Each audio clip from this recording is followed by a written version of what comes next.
Hey y'all, happy Sunday. Hope everything is going well for you and yours.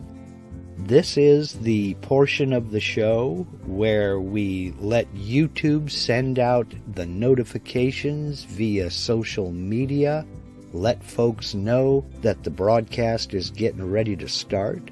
We'll sit here and we'll count down the next 2 minutes before I push that button and go live.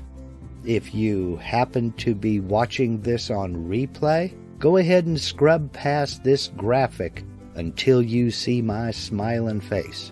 If you have any questions and you're joining us today in the live chat, feel free to go ahead and add those questions to the live chat now, and we'll get to them in due course during this live Q&A session.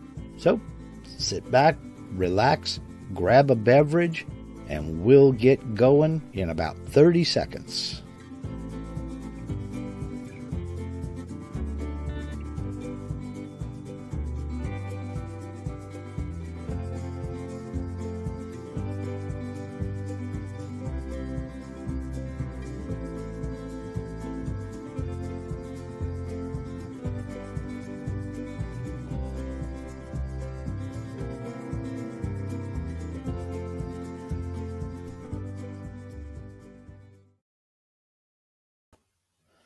Hey y'all, how you doing? Happy Sunday to everybody.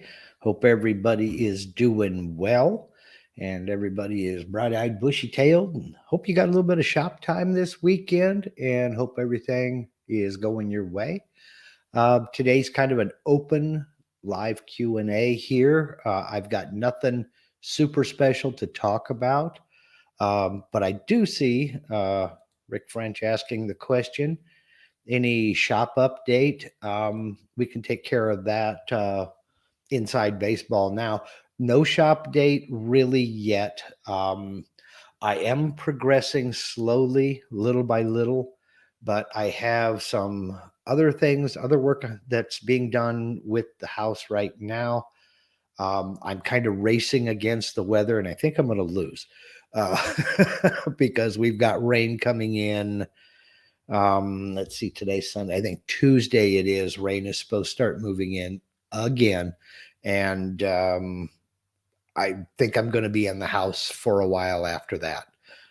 So then I'll be able to come back out here and work on the shop. What I'm doing now is I'm finishing up trim and what have you. I've got the flooring laid. I finally got the covers made for the electrical chases on the front and rear of the buildings. And I got a few pieces of molding to put up, and then caulk and fill seams, touch-up paint, and then I'm going to call it done. I'm focusing on the back wall over here to my right because this is where the CNC router is going to go. And we are that far from moving tools. I know I've been saying that for a while, but you know, when folks are out of town, folks are out of town. So what can you see? What can you say? So hopefully I get this molding up and get this, all these seams caulked up and get everything painted. And what I'm talking about seams is where I've got the baseboards up against the walls, this T111 siding where those grooves are excellent hiding places for bugs, and I want to fill all that. So caulk it and then paint it and be done with that point, get that molding in, get everything painted, and then I can move the CNC in and all my other tools moved in here, then demolish that shed. And I can't wait for that. So okay, that's the shop shed update. Other than that, things are just kind of plodding along as normal here. I also have to say that this is seasonal allergy season for me. This is one of two. I have one in spring and one in fall. And so if I sound a little husky or a little husky, heck, my voice, it's so husky I could pull a dog sled right now. But it's just the nature of the beast, and I do apologize for that. So let's see. We had a little bit of a question, not a whole heck of a lot. There was some discussion about uh, whether today was going to be a live stream or not. I do these every Sunday. Now, with a caveat here. I put the channel on hiatus over the holidays, simply because I have so many kids and grandkids to make things for. I can't do it and do videos. I'm going to continue that tradition. So probably the 1st of November, the channel will go on hiatus, except for the live streams on Sundays. I continue to do those throughout the holidays.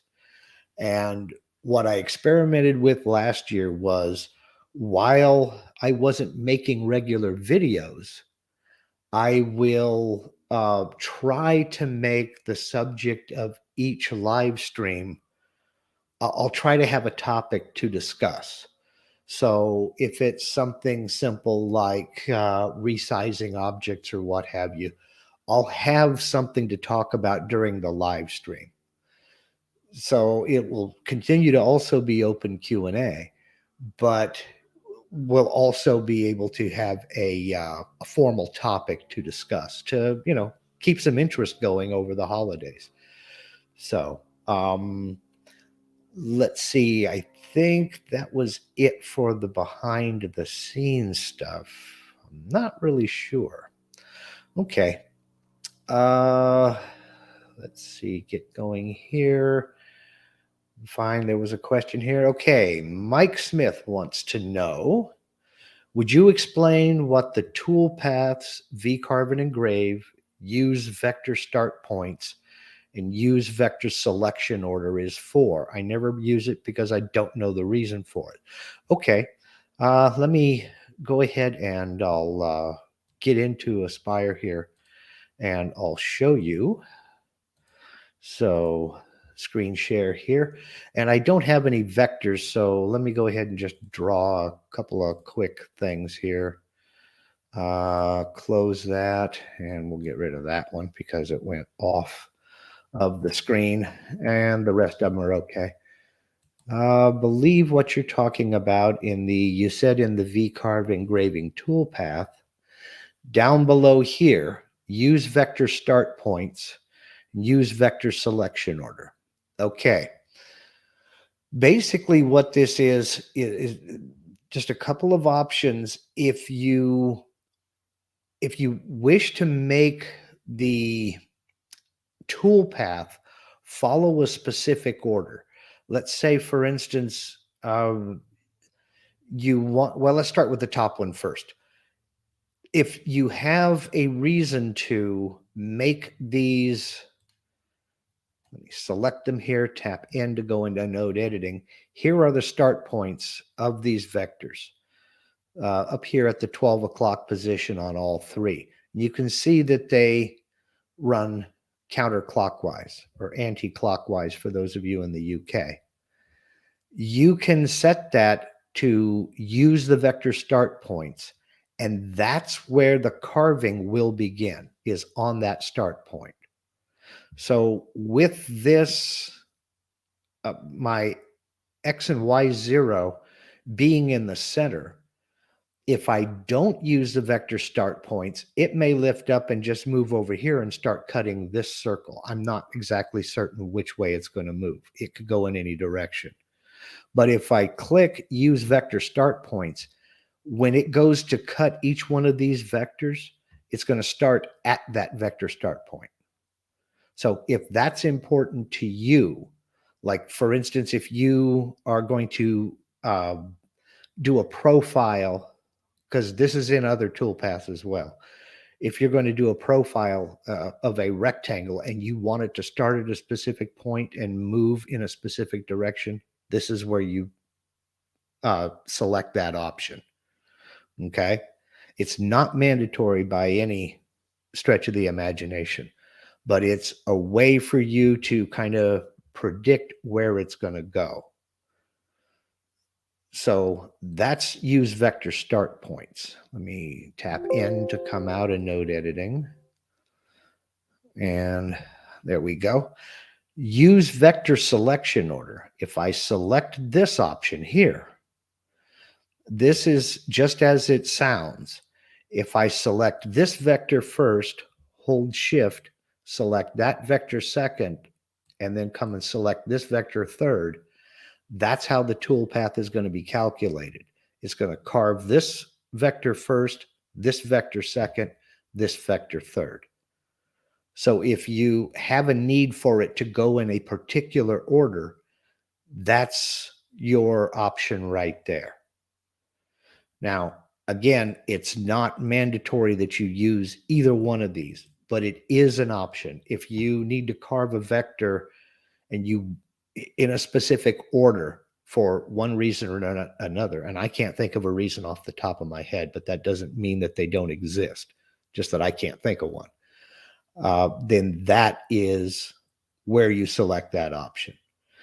I guess I can see a little bit of a reason why you'd want to do that. Maybe if you wanted to get certain vectors, you wanted certain vectors carved before other carving takes place. But I can't think of a real good example right off the top of my head right now. So that's what those two options do. You can use both at the same time, one or the other, or none at all. But that's what that means. So I hope that answers that question there, Mike. If not, just let me know. Oops, there we go. Hit it twice. Okay, let's see here. Cruise down the road here. And Russell Faraday says, am I correct in thinking that dust on cables, etc., can carry noise and cause glitches? I would say that would have to depend on what you're carving. Generally speaking, wood is non-conductive. So, but if there's any kind of a metallic element to whatever you're carving, I could see how that could be a factor. But I've never heard of dust on the cables carrying noise or causing glitches. But if you're concerned about that, hopefully you're using shielded cables. But if you're concerned about that, it's time to improve your dust collection game so that that's no longer a factor. But I've never heard of that being the case. And feel free to correct me if I'm wrong, but I've not heard of that myself. So let's see here. Let me cruise down a little bit here. Okay, Robert Dymock wants to know, what is the bit to use when pocketing and you want a perfectly smooth surface with no shadow lines? Okay, are you talking about a perfectly smooth surface at the bottom of the pocket with no shadow, with no milling marks, machining marks? That can be tricky to do. There's kind of a balance to be played within pockets. Upcut bits will leave the cleanest pocket bottom surface because it's not throwing the chips back down to be recut by the bit. But they also splinter up the top edge of the pocket. Downcut bits will leave the top edge looking real nice, but the bottom surface, not so much. I mean, it's still acceptable, but not so much. What you can do, however, and I showed this in one video. Let me get back over here into Aspire and make a real quick change here. Close. And I'll delete that, delete that, and then I'll come ahead over here and share. So let me share my screen here. And I have showed this in one other video, but maybe I should make a little bit more noise about it. Okay, if I take this circle here and I want to pocket it out. So I'll get my pocket toolpath going, and let's say I want to carve it a 1/2 inch deep, and I just want to use the 1/4 inch end mill. And that's going to take, the way I have the end mill set up in this particular computer, that's going to take 5 passes. What we'll want to do is set a last pass with a very thin film of material to be removed. And we'll do that by going into edit passes, and we come into this form right here, specify pass depth. Now I'll come down here and I'll check this piece right here, and I'll say set my last pass thickness at 0.03 inches. That's 30 thousandths of an inch. That is a very thin skin of material. And I'll click apply, and you see it added an extra pass to the list of passes here. But what it does is, when the bit plunges into the material to make the cut, there can be a little bit of deflection in the bit, depending upon your speed. There could be a little bit of deflection in the material because it's a pretty aggressive cut. When you plunge down with a router bit, you're putting pressure on the material. So if there's any flex at all, or even compression, depending upon what the material is, that can leave tooling marks. Also, remember that as you remove material, you're releasing stresses in the material. Also, take into account your bits. A downcut bit, for example, will attempt to force the material down, whereas an upcut bit will attempt to lift the material up. So you have all these forces in play, plus any flex in your machine, any flex in your router or spindle mount. If there's a little bit of slop in the armature of the motor or in the bearings of the router or spindle, all of that, all of those variables come into play, and you can have a little bit of run out or movement. Well, by putting this last pass at 30 thousandths of an inch thick, that's a very, very thin skin. It's almost like a 3D finishing toolpath after a roughing toolpath, except it's used in a pocket. So you can have it remove that last final thin skin there to get your final depth. And that will help clean up a lot of those machining or milling marks. It won't get it 100%. You'll probably have some residual sanding and cleanup to do, but it will help a lot. Now, if you have any number of tool changes, for instance, in the toolpath, like I had 2 different bits here. If you have 2 or 3 different bits in your pocket, do be aware that precise setting of your Z-axis is crucial. And it may, depending upon the diameter of the bits, it may be, just because you use a touch plate doesn't mean that it's 100% accurate. If you look at most control software and most machine manufacturers will give you an accuracy range in there. So it's, plus or minus, let's say 1/1000th of an inch. Well, that's really difficult to see 1/1000th of an inch, but if you have a bit cutting 1/1000th deeper than another bit, you can see it just plain as day. So be aware that there may be some inconsistency there in resetting your Z-axis, etc. But this will help a lot, doing that final little skim pass on the toolpath. So I hope that helps. Let's see here. Go back over to you guys. And I hope that was a good answer to the question. So let's see here. Lots of people coming in and saying hello, howdy, howdy. And catching down here. Okay, G&M Taylor. What issue can be expected by choosing the wrong post processor? Oh boy, there are a bunch of them. Probably the number one is it doesn't work. The post processor converts the toolpath generated by vcarve, Aspire, Cut2D, whatever, into language that your controller software can read and understand. If it's in a language that the control software doesn't read or understand, it'll do nothing. It just won't work. Or it won't even let you load the file. And it can go from there. For instance, if you have your machine and your project planned out, you're going to cut in inches, and you set the post processor that's metric, it's going to take, let's say you have a project that's supposed to be 24 inches wide. If you use a metric post processor, it's going to be 24 millimeters wide. Big difference. It may not damage anything, but you'll end up with a miniature version of what you're trying to get.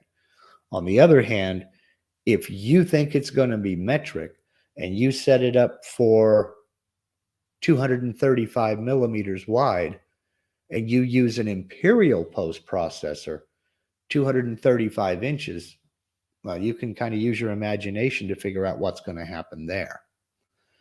As far as post processor selection is concerned, your best bet is to go to the manufacturer's website of either your machine, in the case of something that's proprietary like Laguna or some of the others that have a proprietary controller, and get into their support forum and look for the post processor they use. You are not the first person to have this question. You will never be the first person to ask about what post processor to use for your particular machine or your particular control software. Now, if it's a generic control software like Mach 3, Mach 4, UC-CNC or something like that, go to that software publisher's website and look for the post processor. And they will tell you which post processor you should use, be it imperial, metric, rotary, whether your rotary is oriented to wrap along the X or the Y, or however it works. The people to answer that question are the manufacturer or the users. So look for a support forum or a support community, because those people know your machine the best. And that's very, very handy for a number of issues. So let's see here. Cruise down. I hope that answered that question. Reload and Shoot said, I made a mistake on a metric post processor, the machine to move over 12 feet to start. Yeah, see that? It woke you up, didn't it? Oh, man. So let's see. So yeah, there are a lot of issues that can be expected if you choose the wrong post processor. The most common is your controller just won't read it. It just doesn't know what you're trying to do. So the beautiful thing about the CNC router is it'll do exactly what you tell it to do. The worst part of a CNC router is it'll do exactly what you tell it to do. But because it doesn't really know what it is, you have to tell it what it is and what to do. And if it can't understand the language, it can't understand the language. So let's see here. And let's see. Rick French, has anyone else ever wondered who the malcontent is that shows up almost every week and gives the show a thumb down within the first 5 to 10 minutes? She really needs to get a life. Rick, I don't sweat that. I really don't. I'm not for everybody, and I know it. Love me or hate me, thanks for watching. I really, really don't. I really don't care. You know, I've been married for too many years. I've had 2 wives. I've got 5 kids, or yeah, 5 kids, 6 grandkids. I've been insulted by experts. A thumbs down doesn't bother me. So let's see here. John Olthofer, Lazio Woodwork says, wish you could use a tighter step over on that last thin skin of the pocket without a separate tool path. Ooh, good one, John. Good one. Tell you what you do. Yeah, I agree. You would have to create a separate tool path for that. But shoot an email to Vectric support. They're developers. They want to know stuff like this. This is how we get improvements to the software. That is a good one. Because if you could run, say, for giggles, for your main clearance toolpaths, if you could run a 40% step over, which is what I normally run, and then on that last toolpath run, say, a 10 or 15% step over, that would be real cool. Shoot them an email. I will too. The squeaky wheel gets the grease, and the more people that request it, the quicker they'll take a look into it. Maybe they can do it, maybe they can't. I believe they can. They just have to know that we want it. Good one. Good. And anybody else who think that's a good idea, get over to Vectric support and shoot them an email. Shoot them an email. So let's see here.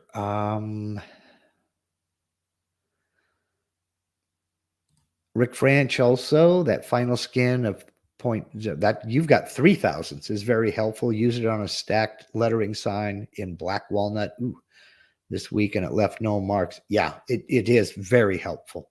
It's very helpful. It won't do it 100%, but I mean, and it also depends upon the material you're using. I noticed that the darker the material, depending upon the artwork, the less obvious it is. But if you're doing something like maple is really, really obvious. And maple will leave marks just because the bit moves in one direction, moves up and changes direction and comes back the other way. You'll notice a mark just based on the difference of the feed. And it'll leave back and forth marks that way. But for some reason, the darker, the less obvious it is. So let's see here. G&M Taylor, thanks. I was excited last week to learn about array copy toolpath until I learned that it isn't available in vCarve Desktop. It isn't? That's a surprise to me. I thought it was available in vCarve Desktop. But remember, we're talking about 11.0. No, as a matter of fact, I believe that came out in 10.0 or 10.5. I'm not sure. I don't really remember off the top of my head, but I thought it was available in vCarve Desktop. I know it's available in vCarve Pro. So, okay, let's see.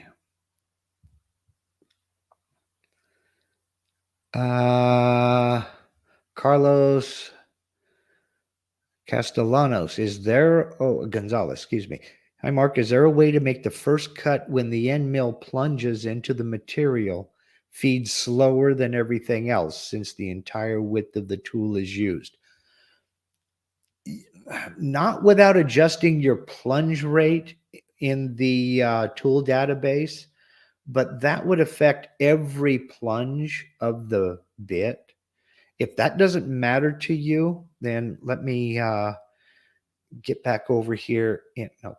Let me get back over here into Aspire, and I'll show you a couple of things here. Share screen. And let's go over here to Aspire. Now you can Let's say for the sake of argument, let's go ahead and go with the pocket toolpath here. I'll get rid of that tool again, and I'll just select the end mill, cancel. Click on that end mill, and then hit the edit button over here, not select. Hit edit over on this side. Then you can adjust the plunge rate here. Why that is set to 10, I have no idea. It shouldn't be. Let me change that now. You can adjust your plunge rate here. And if you do it within the edit tool menu, that only affects this toolpath. If you come over here to select and go into that 1/4 inch end mill, you see it hasn't changed. It's only for this particular toolpath. So you can do that. If you only have 1 or 2 plunges, that's okay. I mean, you can drop that down to whatever you would like. Now, if that's not an option, if you have too many plunges, if you're, cutting out a whole bunch of different holes, what you can do is come down to ramp in the plunge moves. And then I set a distance of 4 times the diameter of the end mill.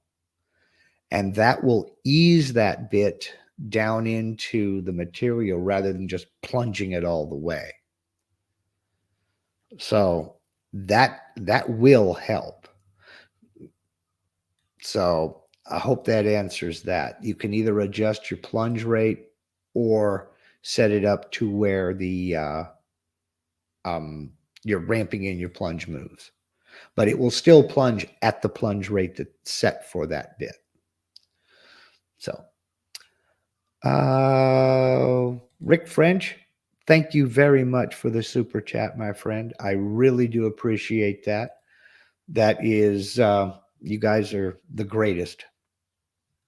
You guys are the greatest. Okay, Richard Canton says, can you move the screen around in 3D image or just change the size? You can move it around. Let me go back over here and I will show you. Now I'll show you a couple of ways because you may or may not have. If you have a 3-wheel mouse, you're over here in your 3D view, in your preview. Of course, I've got no toolpath for preview, so it's not going to show anything here. But if you can change size by scrolling in and out with your, you can zoom in and out with your center scroll wheel. If you have a 3-wheel mouse, a lot of people don't know that that scroll wheel is also a button. Push down on that scroll wheel and you can drag the material around. So you can zoom in by moving it and scroll around and drag it around by clicking that mouse button. Now, if you don't have a 3-wheel mouse, you can hold down, see, I believe it's shift. Hold down shift, left click. Nope, it's not shift. Is it control? Yes, it's control. Hold down the control key on your keyboard, left click, and drag the 3D view around. And that is not limited to the preview. If you're over here in your drawing tab or modeling tab, what have you, it works the same way. Hold down control, left click, and drag your 3D view around and scroll in and out with that third scroll wheel, or press down on it and drag around your material. So yeah, that's how you pan and zoom in your 3D view and 3D view. Let's see here. GM Taylor wants to know, what is the super chat donations? The super chat donation is a way for the viewer to support the content creator. If you look down where you're typing in the comments, one of the symbols there is a $sign. You can click on that and set up your account to where you can, buy me coffee or do whatever you would like. and it's 100% voluntary. I don't bring it up very much because I don't feel comfortable doing that. But it's a way for people to, throw me a little tip here and there, for which I'm eternally grateful. And you are under 100% no obligation to do any of that. I'm just grateful that somebody other than me likes to watch these. So, okay. I believe that's about it. Let's see. We've been on for about 33 minutes. Are there any other questions? Number one, I think I've caught up. And I hope, Carlos, that answered your question, if that was okay.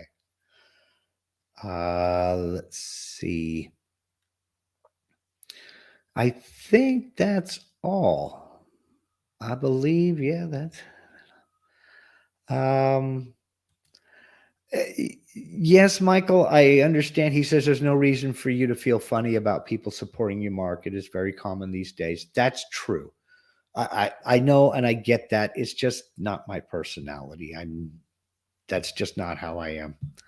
But okay, very good one. John wants to know, when using split screen for 2D or 3D viewing, how can you unsplit the screen? Again, let me go back over here and share, and I'll show you. It's very simple, and I'll share it, open it up. And what John's talking about is if you have gone into split screen, so you have your 2D view open here and your 3D view open here. Basically, it treats each of these views like a separate window within the Windows or Mac operating system. And you have the minimize, maximize, and close button. Now, just fair warning, if you close, you're closing the entire project. And it'll ask you, do you want to save or what have you? But if you want to bring up back just the 2D view, you just click the maximize button and you're in the 2D view only. Then you can go back to a split screen if you want, whether you want that vertical.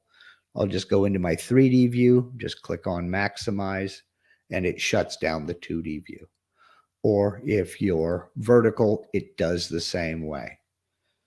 Now, you can also minimize one, but then it's a pain to try to track it down, especially if you're like me and have that in the road. So I'll just maximize that and go back. And there they are down there. So it's just a pain to get back into if you want to do it that way. So I don't use the minimize at all. But that's how you do it. So hope that answers your question. Let me go ahead and stop sharing that. I'll get out of that. All right, let's see. Let's see here. Oh boy, got a bunch of questions here. Lewis Denton. Is the array exclusively for components that are identical, or can you mix them up? When you're using an array copy toolpath, well, array copy or array copy toolpath, you are copying whatever you select. So if you, for instance, on an array copy, if you're copying a circle, you are making repeated copies of that circle. You can't throw a rectangle in there because it's only going to copy whatever you have selected. If you have a circle and a rectangle, you select both of those and do an array copy. It will then copy both of those, but it's only going to copy what you have selected. And it's the same with the array copy toolpath. It doesn't copy any geometry. It just copies the toolpath and creates array copies. It does not copy any geometry at all. So let's see. Good luck, Michael. Let's see. Um, David Pringle says, can you give me some information on a 20-degree V-bit? Trying to make very small print and thought maybe this would help. Do I have to run it at a higher speed? I realize this is pretty vague. It's pretty vague, but you should be the same speed that you're used to using with any V-bit. Now, I may be wrong there, but definitely practice a lot on scrap of the material that you're using. I think more important with real tiny text is the depth of the cut, because the wider that bit goes, the more likely you're going to get chip out and everything up on top, if that makes any sense. The running it at a higher speed, I don't know would help any at all. I know that's kind of vague too, but hopefully that's a little bit of help. So, Darren Birds wants to know, how do you move the tool path over to the left side of the screen? That's a little vague as well. I don't know. Can you clarify a little bit, Darren? Let's see. Rick French, you recently made the transition from VCarve Pro to Aspire. What's your thoughts on the learning curve now that you've leaned into Aspire? It's much the same as the learning curve for VCarve Pro, not knowing anything. Obviously, there's a lot more to it. There are a lot more options, but I find the biggest roadblock in learning Aspire is right up here, in that there are a lot of options, and you got to remember where they are and what, as well as what they are. Now, thankfully, Vectric has laid things out pretty intuitively. Things are where you would kind of expect them to be. It's just remembering that that option exists. And other small things. For instance, last week in the array copy toolpath, I forgot to mention to use the smallest piece of material possible to keep the resolution high when carving a 3D model. That's one of those things that I should remember. It just slipped my mind when I was making the video. So there are a lot more things to keep track of, and there are a lot more options. But much like anything else, once you get into it, it starts to become a lot more familiar to you, and a lot more intuitive. The unasked question that I'm sure you meant to ask was, do I think it's worth it? 100% yes. If you can at all swing it, I would definitely do it if you intend to learn how to do 3D modeling. If you have no intention of learning to do 3D modeling and you're fine with everything that VCarve provides you, then there's no reason to upgrade. I mean, there are some bells and whistles in Aspire that are nice to have, but unless you're going to be creating your own 3D models, it's not necessary to have it. So let's see here.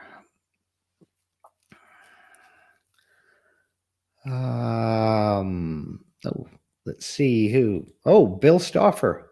Thank you very, very much for the super sticker. I really do appreciate that. Wow. Thank you. Let's see here. Steve Perdue. I accidentally moved the tabs for the clip art, modeling sheets, and drawing. How can I arrange them back to where they belong? Okay, you can do that one of two ways. Well, now the easiest way is probably to go into those folders on Windows, and you'll have to look for where they are. I believe, let me see. Are they in there? The application data folder. I don't remember if the clip art is in the application data folder. And this old computer is so slow, it's not even funny. No, the clip art is not in the. Nope, it's not in the application data folder.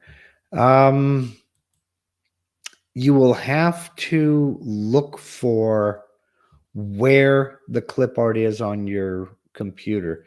It may be in the C program files, Vectric, and then whatever version you're in.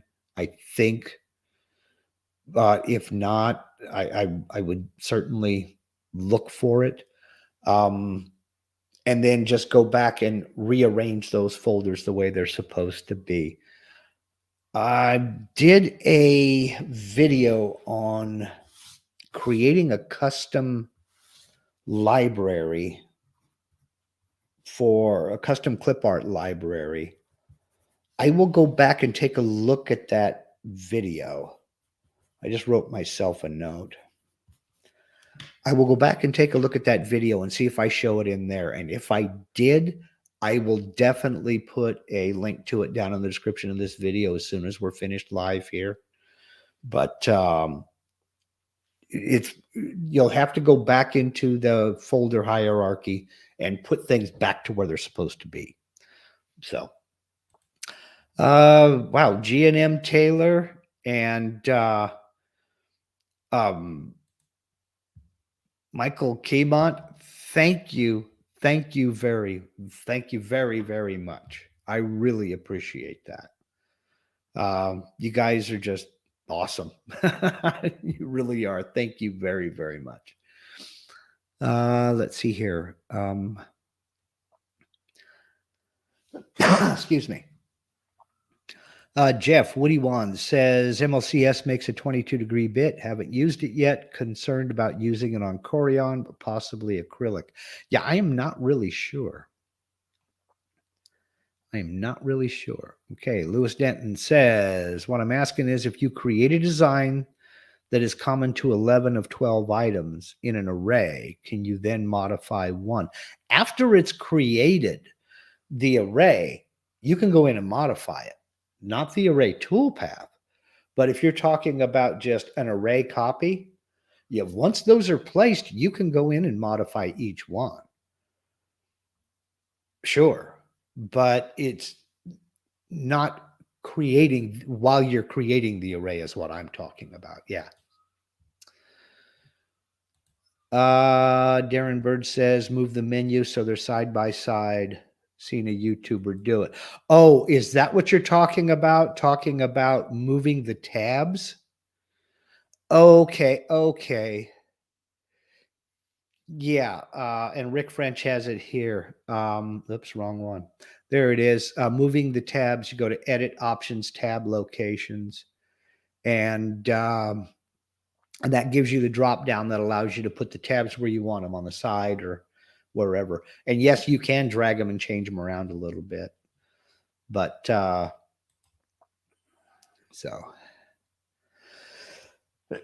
yeah, I got it.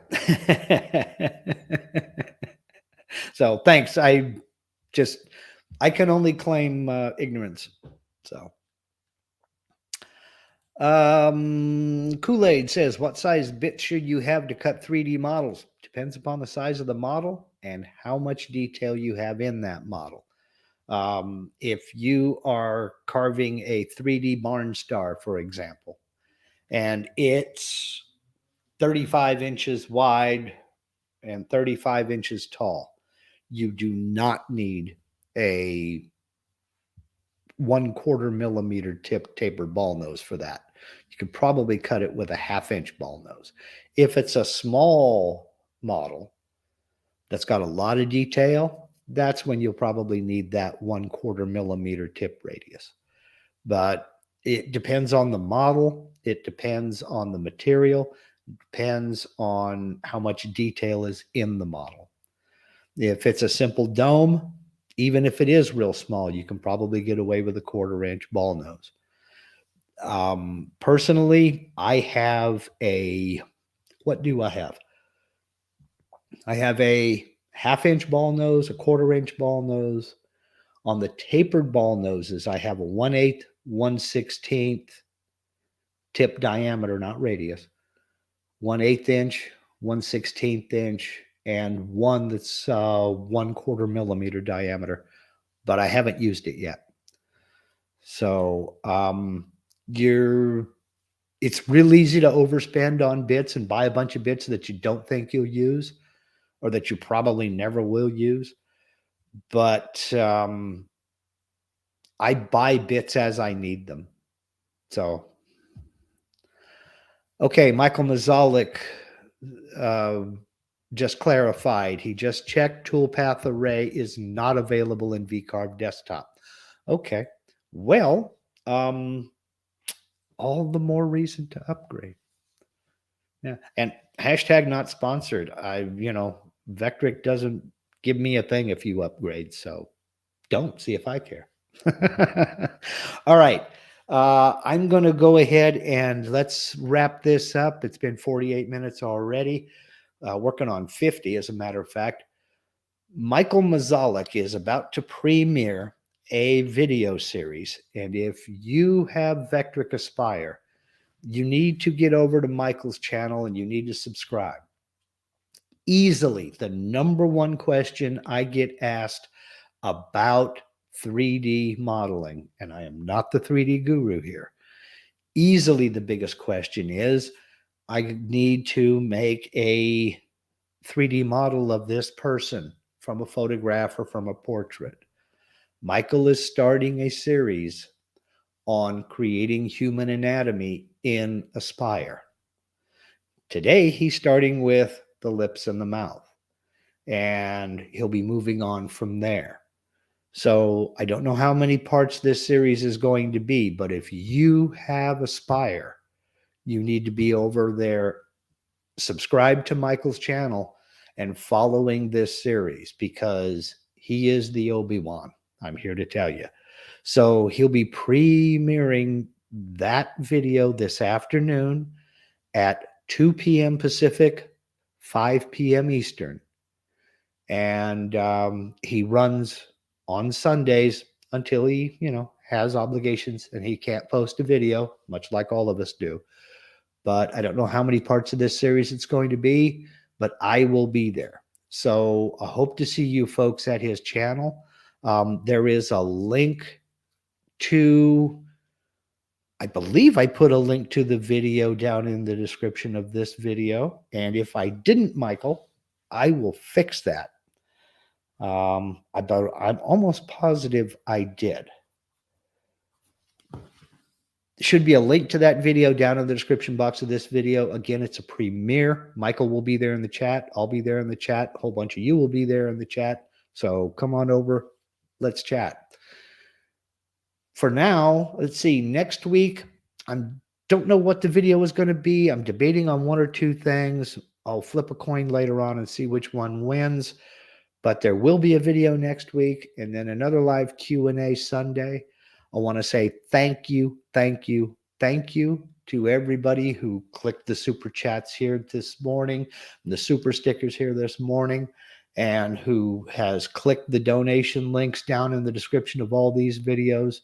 You guys are the absolute best. And I thank you very, very much for being here and just for being. So until next week, let's just say bye, y'all. Y'all take care. Get some shop time in.